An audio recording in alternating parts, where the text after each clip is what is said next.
Hi, what do you think about Khulafa Rashidin? Have you already know about this? You don't know? Yes or not? If you don't know, this video for you. Sebelum mengenal Khulafa Rashidin lebih jauh, kalian harus tahu dulu apa arti dari kata Khulafa Rashidin. Jadi, Khulafa Rashidin ini terdiri dari dua kata. Yang pertama, khulafa, yang merupakan jamak dari kata khalifah, yang artinya pengganti atau pemimpin. Dan kata Rashidin, yang merupakan jamak dari kata Rashid, yang artinya orang yang mendapat petunjuk. Jadi, kalau digabung, Khulafa Rashidin merupakan orang atau pengganti yang mendapat petunjuk dari Allah Subhanahu wa taala untuk memimpin umat Islam. Dibentuknya Khulafa Rashidin ini karena terjadinya kekosongan pemimpin setelah Nabi Muhammad SAW wafat pada 12 Rabiul Awal tahun ke-11 Hijriah. Ketika terjadi kekosongan, para pemimpin umat Islam melakukan musyawarah dan memutuskan untuk mengangkat seorang khalifah sebagai pengganti atau pemimpin umat Islam. Khulafa Rashidin ini ada 4 orang. Who are they? Let me introduce you. First is Abu Bakar As-Siddiq. Nama aslinya Abdullah bin Utsman. Beliau sudah mengenal Nabi sebelum diangkat menjadi Rasul. Beliau lahir 2 tahun setelah Rasulullah. Ia termasuk golongan As-Sabiqun al-Awwalun.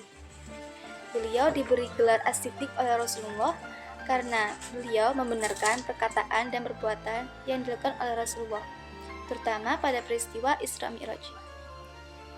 Latar belakang diangkatnya beliau menjadi khalifah adalah karena beliau merupakan salah satu sahabat Nabi yang paling dekat dan ia termasuk golongan As-Sabiqun al-Awwalun. Oleh karena itu, para umat Islam bersepakat untuk mengangkatnya menjadi seorang khalifah. Lalu, bagaimana sih masa kepemimpinan beliau? Dilihat dari bidang agama, beliau berhasil memerangi nabi palsu dan orang-orang murtad. Beliau juga berhasil menyelesaikan masalah bagi orang yang tidak mau membayar zakat. Orang tersebut tidak mau membayar zakat karena merasa peraturan tersebut tidak berlaku karena Rasulullah sudah tiada. Dan pada tahun ini juga dikumpulkanlah ayat-ayat Al-Quran. Dalam bidang politik, beliau memindahkan Baitul Mal dari Sunu ke Madinah. Selain itu, Abu Bakar juga memperluas wilayah kekuasaan Islam. Salah satunya beliau berhasil menguasai Huriyah, yang mana penaklukan ini dilakukan oleh Khalid bin Walid. Selain itu, ada beberapa daerah yang ditaklukkan seperti Anbar, Persia, Daumatul Jadal, Yatmuk, Syam, dan Syria. The second is Umar. Nama aslinya Umar bin Khattab bin Naufal bin Abdul Uzza. Beliau diberi gelar Al-Faruq oleh Rasulullah yang artinya orang yang dapat membedakan antara kebenaran dan kebatilan. Beliau dulunya orang yang sangat membenci Islam. Namun, pada akhirnya beliau masuk Islam. Masuk Islamnya Umar bin Khattab membawa dampak besar bagi Islam. Beliau hadir menjadi salah satu penguat dan semangat untuk memperjuangkan agama Islam.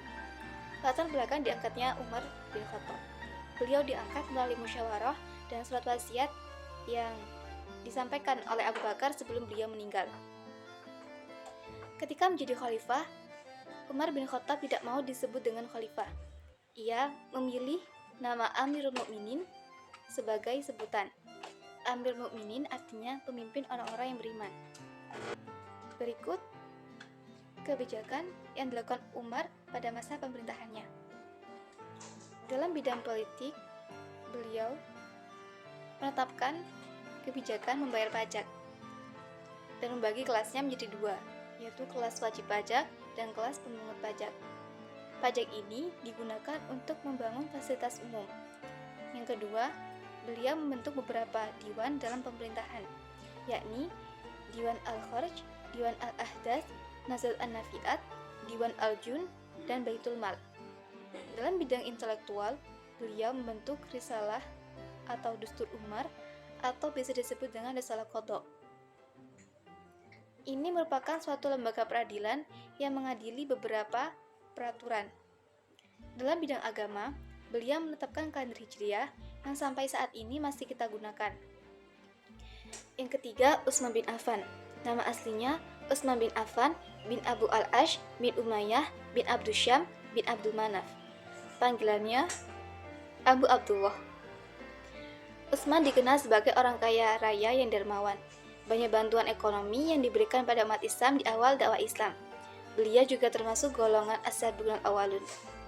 Ia mendapat julukan Dzun Nurain karena menikahi dua putri Rasulullah, yaitu Ruqayyah dan Ummu Kulsum. Latar belakang pengangkatan beliau menjadi khalifah. Karena atas dasar musyawarah yang dilakukan oleh panitia yang dibentuk oleh Umar bin Khattab sebelum dia meninggal. Mereka adalah Ali bin Abi Thalib, Utsman bin Affan, Abdurrahman bin Auf, Sa'ad bin Abi Waqqas, Zubair bin Awam, dan Thalhah bin Ubaidillah. Berikut kebijakan yang dilakukan oleh Utsman bin Affan pada masa kepemimpinannya. Dalam bidang agama, diperluasnya Masjid Nabawi dan Masjidil Haram karena saat itu ramai umat Islam yang melakukan haji. Yang kedua, membukukan Al-Quran karena terdapat perbedaan dalam beberapa daerah dalam membaca Al-Quran. Yang kedua, dalam bidang politik, membentuk armada angkatan laut atas usulan Muawiyah sebagai sarana pertahanan. Yang kedua, memperluas wilayah dengan melakukan Syria, Afrika Utara, Persia, Khurasan, Palestina, Siprus, dan Rhodes. Yang keempat, Ali bin Abi Thalib. Ali bin Abi Thalib merupakan sepupu sekaligus menantu Nabi Muhammad SAW. Ia dibesarkan dan dididik oleh Rasulullah. Ali memiliki keberanian luar biasa. Beliau termasuk golongan as-sabiqun al-awwalun dari kalangan anak-anak. Ia banyak berjasa dalam membantu perjuangan Nabi Muhammad dalam mendakwahkan Islam. Latar pengangkatannya beliau menjadi khalifah adalah ketika Utsman bin Affan wafat, banyak terjadi konflik internal antara kaum muslimin. Akhirnya Ali didesak untuk menjadi khalifah. Akhirnya beliau dibaiat di Masjid Madinah sebagai khalifah. Berikut beberapa kebijakan yang dilakukan Ali pada masa pemerintahannya. Yang pertama, ia mengganti para pejabat yang sudah tidak kompeten dalam melaksanakan tugasnya yang sebelumnya diangkat oleh Utsman bin Affan. Yang kedua, melakukan penarikan tanah milik negara yang diberikan Utsman kepada gubernurnya ketika masa jabatannya. Yang ketiga, pengembangan ilmu pengetahuan.